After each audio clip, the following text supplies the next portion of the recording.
Hello my dear CA friends. आज हम जो नया चैप्टर शुरू करने लगे हैं उसका नाम है that is balance of payment. आपने आई होप अपना पुराना जो सिलेबस है उसको अच्छे से रिवाइज कर लिया है। Now we are going to move towards a very interesting topic that is balance of payments. When I talk about the balance of the payments,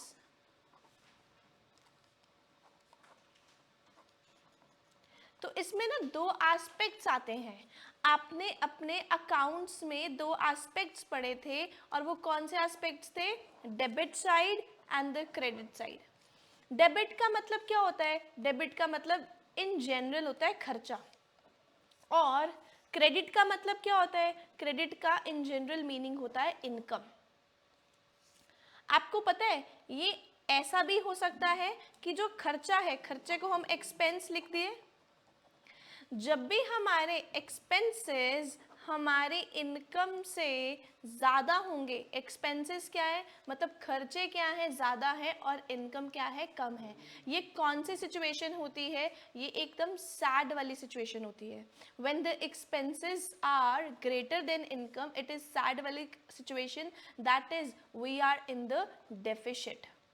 we are in the deficit तो मतलब खर्चे बहुत ज़्यादा है, हम कर्जे में हैं। हम क्या है? कर्जे में हैं और डूब रहे हैं। देन ऑब्वियसली अगर हमारे पास खर्चे ज़्यादा हैं तो हमें क्या लेना पड़ेगा? लोन लेना पड़ेगा। हमें क्या करना पड़ेगा? बोरोइंग करनी पड़ेगी। So we will move towards the deficit, balance of payment. जब हमारे एक्सपेंसेस क्या होंगे? कम होंगे और इनकम क्या होगी? ज़्यादा होगी। तो इसका मतलब है we are on the surplus. तो जब जब हम सरप्लस सिचुएशन पे होते हैं तब तब हम क्या करते हैं? सेविंग्स करते हैं। तब तब क्या करते हैं? हम इन्वेस्टमेंट करते हैं। Third situation comes when the expenses are equal to the income. तो ये पता कौन सी फेस होता है जिसमें हम क्या होते हैं? न्यूट्रल। हम क्या होते हैं? न्यूट्रल। न्यूट्रल। एंड हम कहाँ पे होते हैं? हम इक्विलिब्रियम में होते हैं। हम किस में होते हैं? इक्विलिब्रियम। तो equilibrium is that state where expenses are equal to the income, where we are under the situation कि ना ज़्यादा खर्चे हैं ना ज़्यादा इनकम है। We are at balance, we are at par. ठीक है, तो हमारा मेन इंटेंशन यही होता है कि हम बैलेंस ऑफ पेमेंट रखें, बैलेंस ऑफ पेमेंट में इक्विलिब्रियम रखें। अब देखो, हम पेमेंट कर रहे हैं, है ना। चैप्टर का नाम है बैलेंस करना। बैलेंस मतलब ये जो डेफिशिट है और ये जो सरप्लस है उसको बैलेंस करके चलना। जो ये सरप्लस है और ये जो डेफिशिट है उसको बैलेंस करके चलना। किसको? पेमेंट्स को। ठीक है, तो पेमेंट करना मतलब दो सिचुएशंस आपके पास आती हैं। एक आता है एक्सपोर्ट करना, एक आता है इंपोर्ट करना। एक्सपोर्ट, एक्सपोर्ट मतलब जब भी आप हमारे यहाँ की चीज़ें, suppose you are in the domestic territory of India, ये हमारी डोमेस्टिक टेरिटरी है, right. We are in the boundaries. हम जब भी क्या कर रहे हैं? एक्सपोर्ट कर रहे हैं। The moment we will do the export, हमें पेमेंट आनी है कि जानी है? पेमेंट आएगी। पेमेंट क्या होगी? आएगी। क्यों? क्योंकि हमने एक्सपोर्ट की है। एक्सपोर्ट का मतलब हमने सेल्स करी है। जब जब आप माल बेचोगे तब तब क्या आनी है? पेमेंट आएंगी। पेमेंट आएंगी मतलब you will receive the income. You will receive the income. We are in the domestic territory of India. हमने क्या करी? इंपोर्ट करी। हमने क्या करी? इंपोर्ट। द मोमेंट आपने इंपोर्ट करी मतलब आपने परचेज किया।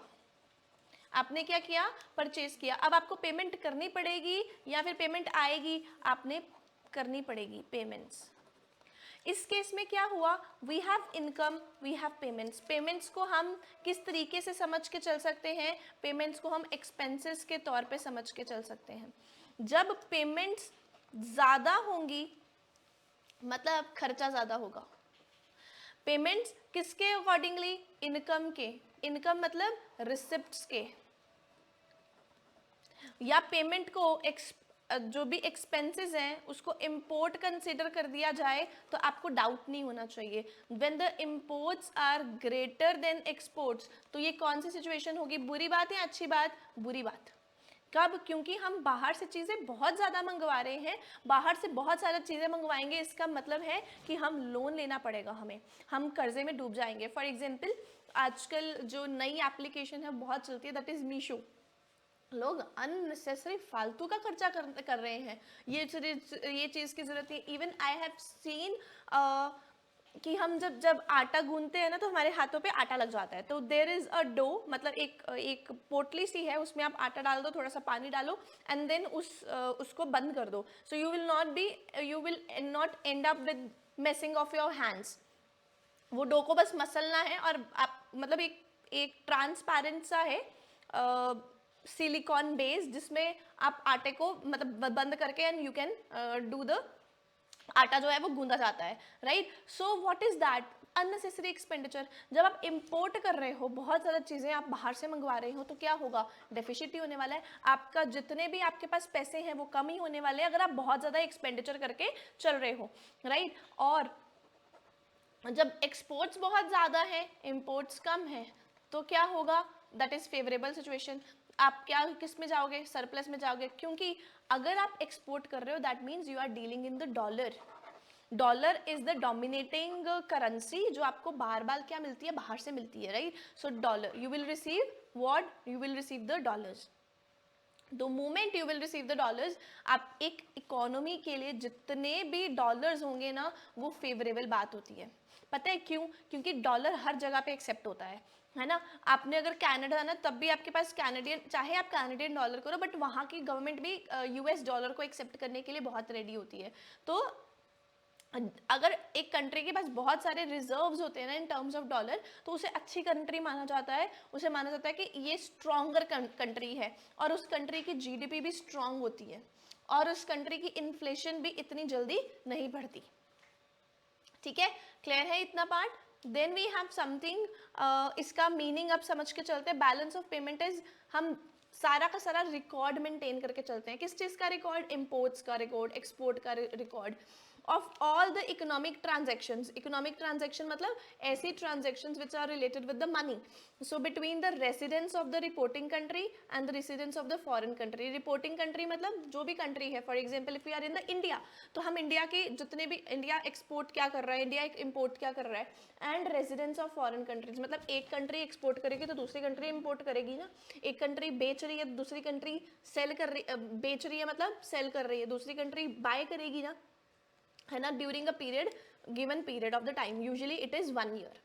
फिर ट्रेड कहाँ पे होता है? अभी हमने बोला ना ट्रेड को कंसीडर करके चलते हैं। तो trade, balance of trade is takes into account only those transaction export और इम्पोर्ट को करते हैं। अब यहाँ पे एक्सपोर्ट और इम्पोर्ट पता है दो चीज़ों का आता है, visible item of trade, invisible item of trade. Visible item of trade, मैंने क्या किया, मैंने हैकेट की टी शर्ट मंगवाई।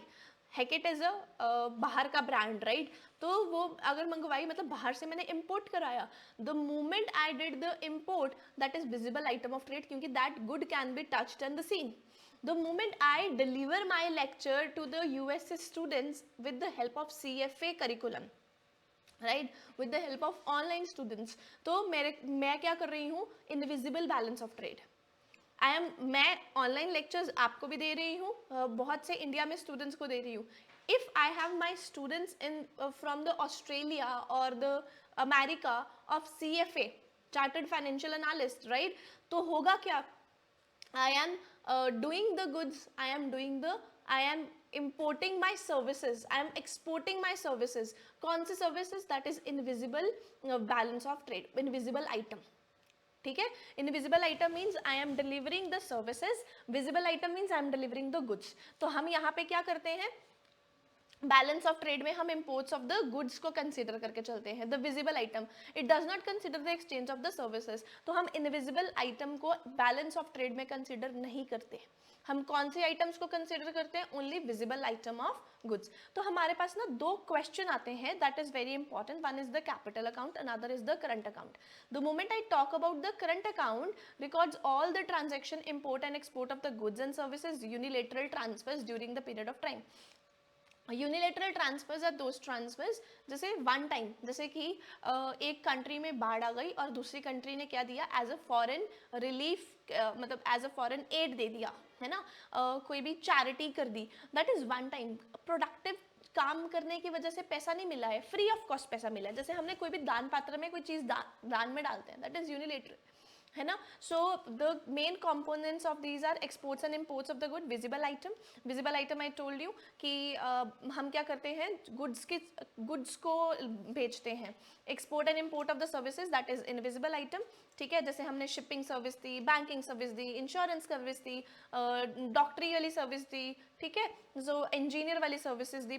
Payment for the services are written on the, payment हमेशा ध्यान रखना नेगेटिव साइड पे होती है, और रिसिप्ट हमेशा कौन सी साइड पे होती है, पॉजिटिव साइड पे होती है। Receipt positive side means that is on the credit side, ठीक है, और negative side means that is mean debit side. So then we have something called unilateral transfer to and fro abroad. मतलब बाहर भी हम ऑब्वियसली, अगर कोई बाहर वाली कंट्री में कोई भी वॉर होती है and as a relief measure हम उनको कुछ भेजते हैं, या फिर अगर हमारी कंट्री में कुछ भी मिस हैपनिंग हो जाती है, बाहर से कोई चीज़ आती है, तो वो चीज़ें हम यहाँ पे कंसिडर करके चलते हैं, किसमें, अंडर द करंट अकाउंट में। तो unilateral transfer is the receipt which residents of the country make without anything in return कुछ नहीं देते। फॉर एग्जाम्पल गिफ्ट आ गया, डोनेशन आ गया, पर्सनल रेमिटेंसेज आ गया। Then income receipt and the payment receipt from abroad. तो ऑब्वियसली हमारे पास फैक्टर्स ऑफ प्रोडक्शन होते हैं। How many factors of production we have? 4।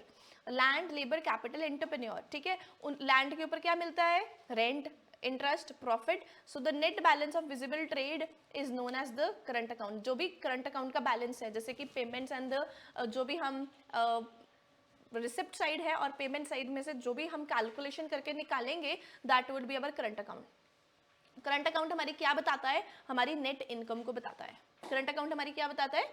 Net income को बताता है, ठीक है। Then we have something balance on the current account. तो जो भी नेट वैल्यू होगी क्रेडिट और डेबिट बैलेंस का, हम क्रेडिट में से डेबिट आइटम को माइनस करेंगे या डेबिट में से क्रेडिट आइटम को माइनस करेंगे। अब देखो, क्रेडिट आइटम कौन सी आइटम होती है? क्रेडिट आइटम कौन सी आइटम होती है? इनकम वाली आइटम, ठीक है। और डेबिट आइटम कौन सी वाली आइटम होती है? खर्चों वाली आइटम। तो हम क्रेडिट आइटम में से डेबिट आइटम को माइनस करें या डेबिट में से क्रेडिट को माइनस करें? हमें क्या करना होता है, हम हमेशा क्या करते हैं? इनकम माइनस एक्सपेंस करते हैं in order to calculate deficit है, सरप्लस है कि नहीं। अगर मेरी इनकम 500 है, खर्चा कितना है? 400, मतलब मैंने नेट इनकम कितनी कमाई? 100 का। तो ये क्या हुआ? मेरा सरप्लस। व्हाट आई डिड, मैंने क्रेडिट आइटम में से डेबिट आइटम को माइनस किया। व्हाट आई डिड, क्रेडिट में से debit item got subtracted. Then एक चीज ध्यान रखना बेटा, अगर मेरी इनकम कितनी है? मेरी इनकम है 400 और मैंने खर्चा कितना किया? मैंने खर्चा किया 600 का। तो मैंने 400 में से 600 किया, तो it means I am on deficit. कितना डेफिशिट? क्योंकि आंसर मेरा पता कैसे पता लगा? जब मेरा आंसर नेगेटिव में आया ना, 400 माइनस 600। हमेशा ध्यान रखना, आप इनकम को IE करके चलना है, ठीक है।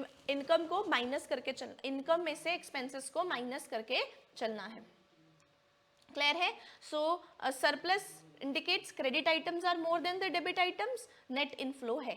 deficit means debit items ज़्यादा हैं than the credit items, net outflow है।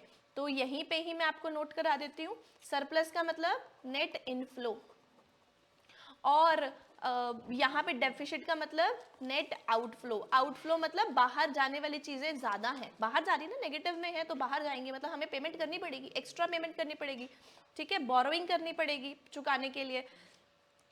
Okay, so next comes our topic that is capital account. तो कैपिटल अकाउंट बहुत ही इंटरेस्टिंग है, राइट। सो हमेशा याद रखना, हम कैपिटल अकाउंट में सारी की सारी इंटरनेशनल ट्रांजैक्शंस रिकॉर्ड होती हैं। कैपिटल अकाउंट में क्या रिकॉर्ड होता है? सारी की सारी इंटरनेशनल ट्रांजैक्शंस रिकॉर्ड होंगी जो कि डोमेस्टिक कंट्री के रेसिडेंट्स करके चलते हैं। जैसे कि एसेट्स में चेंज आना, लाइबिलिटीज में चेंज आना, तो ये फाइनेंशियल ट्रांसफर्स को भी पढ़ के चलता है। किसको पढ़ के चलता है? फाइनेंशियल ट्रांसफर्स को। मैंने क्या बोला?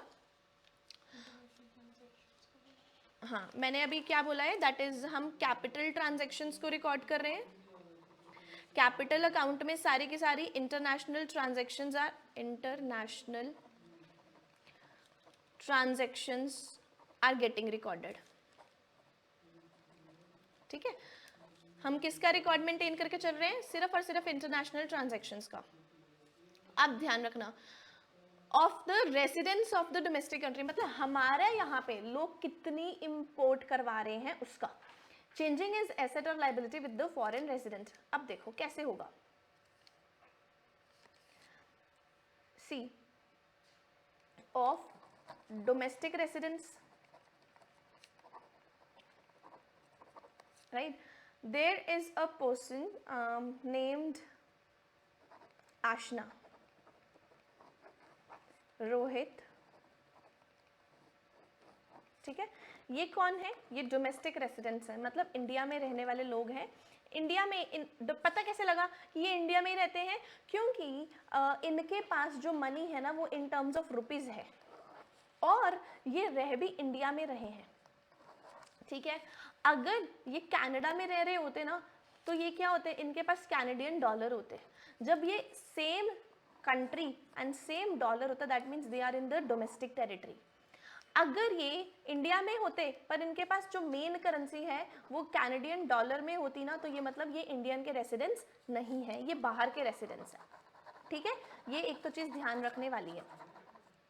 दूसरी चीज ध्यान रखना, ये जो आशना एंड रोहित है, ठीक है, ये डोमेस्टिक रेसिडेंस हैं, इनकी ये अगर बाहर से इंपोर्ट करेंगे और एक्सपोर्ट करेंगे, इनकी ट्रांजैक्शंस को हम रिकॉर्ड करके चलेंगे, क्योंकि इंटरनेशनल, सिर्फ international transactions would be recorded. ये आशना और रोहित इंडिया में क्या सेल कर रहे हैं वो नहीं रिकॉर्ड हो रहा, इंडिया की सेल नहीं रिकॉर्ड हो रही, बट ये लोग जो कनाडा में सेल कर रहे हैं या कनाडा में परचेज कर रहे हैं वो रिकॉर्ड हो रहा है।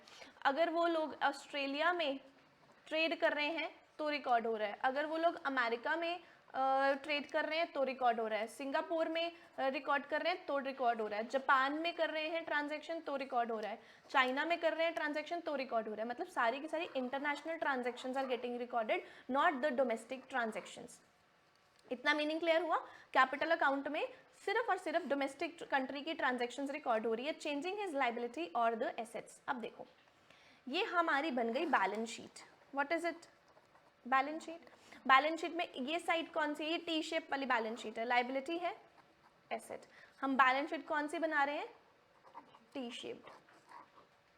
ये हमारी लायबिलिटी है, ये हमारे एसेट्स हैं, ठीक है। अगर मैं बाहर से इंपोर्ट कर रहा हूं तो मुझे क्या करनी पड़ेगी? उन लोगों को पेमेंट।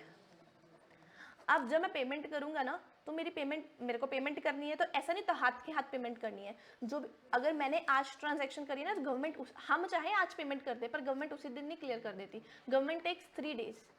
तो वो किस साइड में शो होगा? जितनी भी पेमेंट्स होती है ना हमारी लायबिलिटी साइड में शो होती हैं। क्या होंगी? अगर मैं इंपोर्ट ज़्यादा करूंगा तो इसका मतलब मेरी लायबिलिटी बढ़ती जाएगी। अगर मैं एक्सपोर्ट, तो ऑब्वियसली बात है, अगर मैं किसी को एक्सपोर्ट करूंगा तो मुझे पेमेंट आनी है, I will receive the payment. अब द मोमेंट मेरे को अगर मैं बाहर पेमेंट कर रहा हूँ तो मुझे आज के आज नहीं पेमेंट करनी पड़ रही, तो जब मैं एक्सपोर्ट कर रहा हूँ तो मुझे आज के आज पैसा भी नहीं मिलेगा। मुझे पैसा कितने दिन मिलेगा? 3 डेज के बाद मिलेगा, हफ्ते में मिलेगा, 2 हफ्ते में मिलेगा, 4 हफ्ते में मिलेगा, जब भी मिलेगा, है ना। तो मतलब मेरी वो एसेट साइड में आएगा। जब भी हम एक्सपोर्ट्स करते हैं तो किस में आएगा? एसेट साइड में आएगा। तो जितने, अगर मैं एक्सपोर्ट ज़्यादा करूंगा तो मेरे एसेट्स ज़्यादा बढ़ जाएंगे। एक कंट्री के लिए एसेट्स ज़्यादा होने चाहिए कि लायबिलिटी? एसेट्स ज़्यादा होना चाहिए, ठीक है। तो एक्सपोर्ट्स ज़्यादा होंगे तो बेनिफिट होगा ही होगा। Talking about with the foreign resident, it is concerned with financial transfers. कौन से ट्रांसफर कर रहे हैं हम? Financial. Non financial is not. इनका डायरेक्ट, इसका do not have direct effect on the income output employment of the country. इसका कोई रोल नहीं है income output employment of the country. इसमें क्या क्या होती हैं? Various form of capital transactions are there. सबसे पहले होती है प्राइवेट ट्रांजेक्शंस, जो हमारी ट्रांजैक्शंस लायबिलिटी और एसेट्स की हेल्प करते हैं। फॉर एग्जांपल, मैंने फॉरेन कंट्री में, मेरा कोई ब्रदर रह रहा है, मैंने उसे पैसे दिए। अब मैंने उसे पैसे दिए क्यों? क्योंकि उसको वहाँ पे जाके खर्चा करना है। अब क्योंकि वो वहाँ पे खर्चा करेगा तो ये वहाँ की इकोनॉमी को बढ़ाएगा, क्योंकि वहाँ पे वो खर्चा कर रहा है। जिस कंट्री में खर्चा कर रहा है उसका, उस कंट्री का बेनिफिट होता है ना, तो वो वहाँ के कंट्री के एसेट्स को इफेक्ट करेगा, ठीक है। ऑफिशियल ट्रांजेक्शन्स जो कि हमारी गवर्नमेंट एजेंसीज करती हैं, और ये भी क्या करते हैं, हमारे एसेट्स एंड लाइबिलिटीज को इफेक्ट करते हैं। किस किस को इफेक्ट करते हैं, एसेट लाइबिलिटी को इफेक्ट करते हैं, बट इनकम आउटपुट एम्प्लॉयमेंट को इफेक्ट नहीं करते। Then we have portfolio investment. What is portfolio investment? Very interesting term.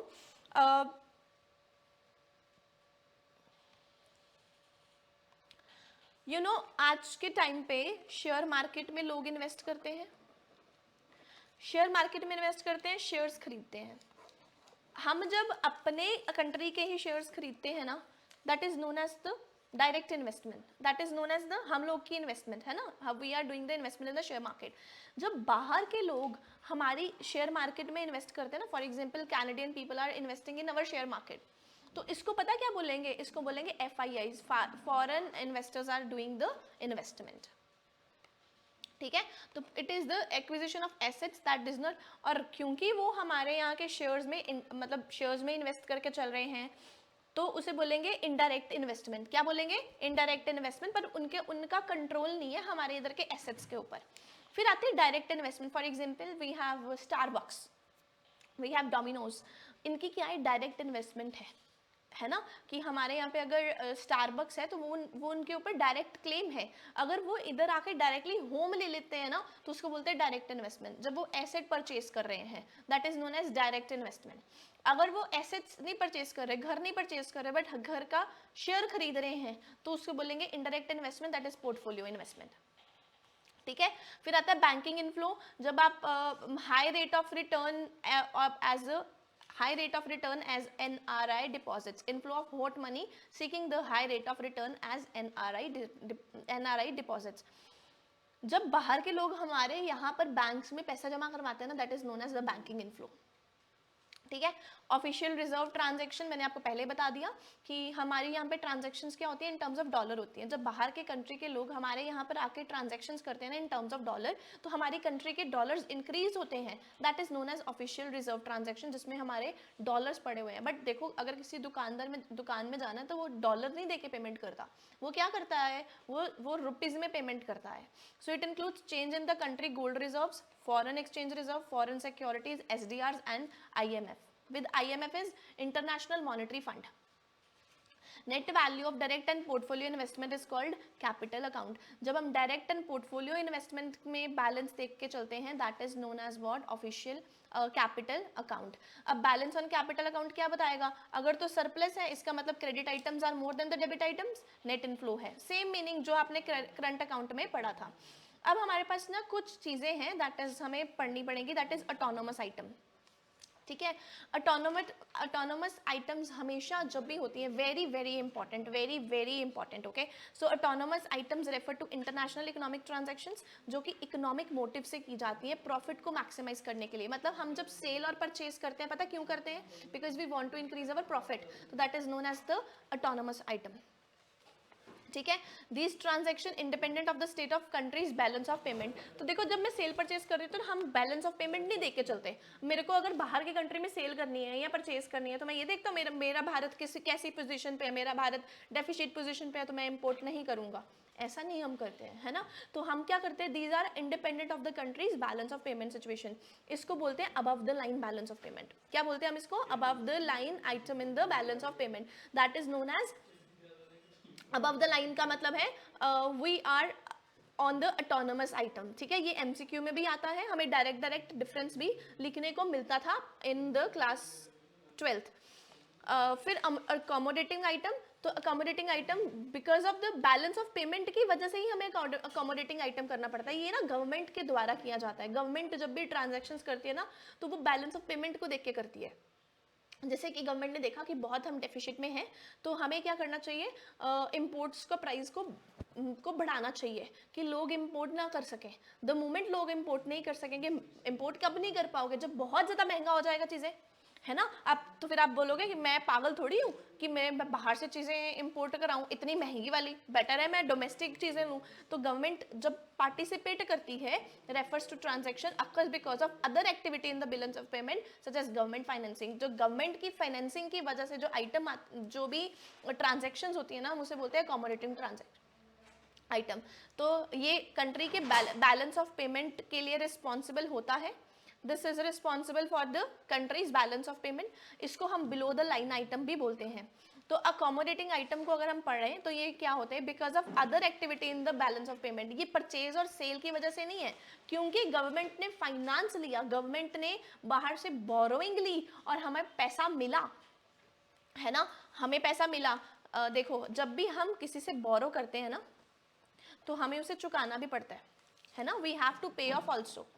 आज नहीं पे ऑफ करना पड़ता, 2 महीने बाद करना पड़ेगा. 2 महीने बाद नहीं करोगे तो 4 महीने बाद करोगे, साल बाद करोगे, जब मर्जी करोगे, बट यू नीड टू पे ऑफ.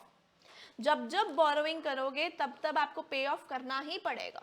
ठीक है, तो आज जब आप बोरो करोगे, फॉर एग्जाम्पल आपके पास 0 रुपीज थे, ठीक है, आपने अपने फ्रेंड से बोरो कर लिया, तो आपके पास तो 100 रुपीज आ गए, पर आपके फ्रेंड के पास से क्या हो गया, 100 रुपीज माइनस हो गए.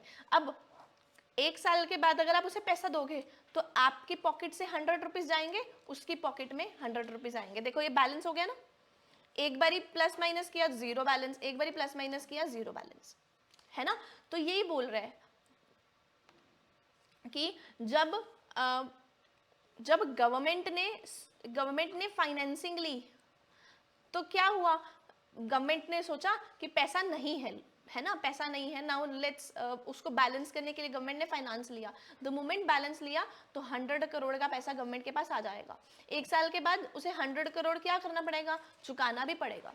अगर वो नहीं चुकाता तो इसके ऊपर क्या बढ़ता रहेगा, इंटरेस्ट बढ़ता रहेगा. फॉर एग्जाम्पल गवर्नमेंट ने लोन लिया 100 करोड़ का, उसके ऊपर 6% इंटरेस्ट है, 6 करोड़ का इंटरेस्ट हो गया. गवर्नमेंट ने पे ऑफ नहीं किया तो वो कितने करोड़ का हो गया, 106 का करोड़ का हो गया एट द एंड. अगले साल वो 106 करोड़ का बैलेंस होगा, फिर उसके ऊपर 6% इंटरेस्ट लगेगा. तो 106 प्लस 6% करो कितना होता है,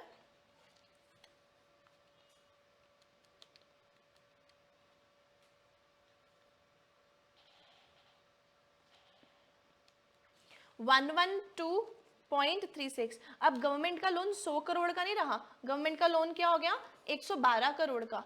अब अगले साल भी अगर वो नहीं पे करेगा तो उसे 6% और इंटरेस्ट पे करना पड़ेगा. तो गवर्नमेंट क्या चाहती है, हम लोन को जल्दी जल्दी पे ऑफ करें कि ऐसे लटकाई रखें, जल्दी जल्दी पे ऑफ करें ताकि डेफिसिट जो है वो कवर हो सके. ठीक है, बैलेंस ऑफ ट्रेड क्या है, बैलेंस ऑफ ट्रेड सिर्फ और सिर्फ विजिबल आइटम्स को कंसीडर करके चलता है, सिर्फ गुड्स को कंसीडर करके चलता है. Balance of payment both invisible को भी विजिबल को भी कंसीडर करके चलता है. तो बैलेंस ऑफ पेमेंट बड़ा होगा कि balance of trade, obviously balance of payment. Balance of trade क्या बोलता है, डेफिसिट सरप्लस बैलेंस्ड, ये हमने पढ़ा था. तो balance of payment always balance में ही रहना चाहिए, मतलब इक्विलिब्रियम पे ही रहना चाहिए. अगर नहीं रहता तो हम क्या करते हैं, पेमेंट करके चलते हैं, बोरोइंग करके चलते हैं, अकोमोडेटिंग आइटम्स लगा के चलते हैं. ठीक है, अनफेवरेबल का मतलब है कि अनफेवरेबल बैलेंस ऑफ ट्रेड. अब देखो बैलेंस ऑफ पेमेंट का बैलेंस क्या है, बड़ा है, ज्यादा है ना, मतलब हमारे बैलेंस ऑफ पेमेंट का बैलेंस ज्यादा मतलब हमारे पास इनकम बहुत ज्यादा है. तो अगर हमारे पास अनफेवरेबल बैलेंस ऑफ ट्रेड होगा ना, मतलब एक्सपोर्ट हमने ज्यादा किया होगा, इंपोर्ट हमने ज्यादा किया, तो हम उसे मैच कर सकते हैं. बट अगर अनफेवरेबल बैलेंस ऑफ पेमेंट है ना, अगर बड़ी वाली बाप ही अगर बैंक करप्ट है तो बच्चे को क्या ही आप करप्ट मतलब उसमें पैसा जो है उसके पास कैसे ही ले सकोगे. द मोमेंट पैसा वसूल करना है तो बैलेंस ऑफ पेमेंट आपके क्या होने चाहिए, फेवरेबल होने चाहिए.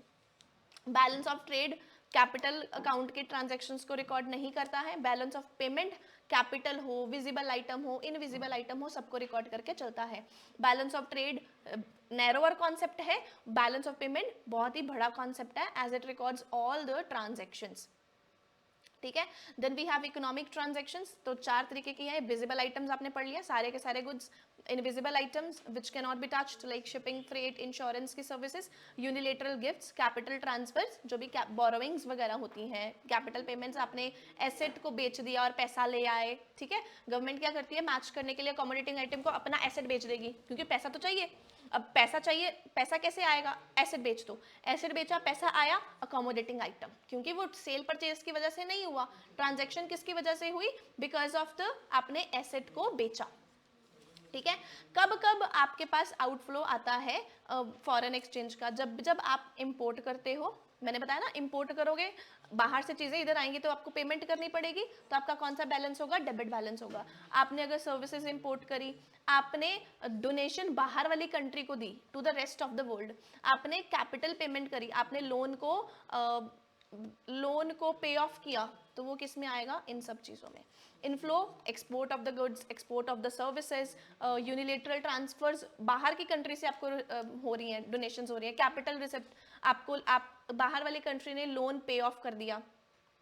यहाँ पे फॉरेन डायरेक्ट इन्वेस्टमेंट आ रही है, बाहर की कंट्री आपकी कंट्री में फॉरेन डायरेक्ट इन्वेस्टमेंट कर रही है। What is foreign direct investment, जब वो यहाँ पे आके स्टारबक्स खोल रही है, जब वो यहाँ पर आकर डोमिनोज खोल रही है, जब वो यहाँ पे आके अपना शोरूम्स खोल रही है, that is foreign direct investment. Disinvestment means जब वो क्या कर रही है, डिसइन्वेस्ट कर रही है, बेच कर जा रही है। ठीक है, तो आप फॉरेन डायरेक्ट इन्वेस्टमेंट को प्लस करते हो, डिसइन्वेस्टमेंट को माइनस करके चलते हो। The moment you will do the disinvestment, आपके पास पैसा आएगा। ठीक है, इसको इसीलिए इनफ्लो में साइड में लिखा हुआ है। तो जब आप 13,000 टोटल इनफ्लो जब आउटफ्लो के इक्वल होते हैं, उसको ही बोलते हैं you are in the balance position, you are in the what, balance position.